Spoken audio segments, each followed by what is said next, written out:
Within corporates, I find there's often a bottleneck. And it may be a person, it may be a process, it may be a geographical situation that creates some isolation so things just don't happen. But whatever it is, identify it as a bottleneck and then work out how to get it solved. Sometimes you can remove the bottleneck, sometimes you have to work around it, other times you have to have a different strategy altogether. But the first thing that needs to happen is identify what the bottleneck is. What's stopping you from moving ahead? Is it the processes? Is it a person? Is it the lack of knowledge or awareness of how to go forward? Find out what the bottleneck is and then work out the solution. Too often we give up because there's a bottleneck, or we start in another direction only to find another bottleneck.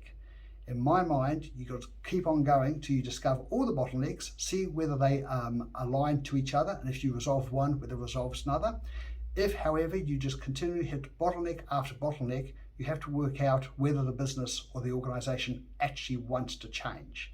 And for that, it may mean that you have to escalate the query higher in the organization. If you've been set up for failure because there's too many bottlenecks and are not able to move past them, then you need to actually call the people out or the processes out that are stopping you from achieving what you want to achieve.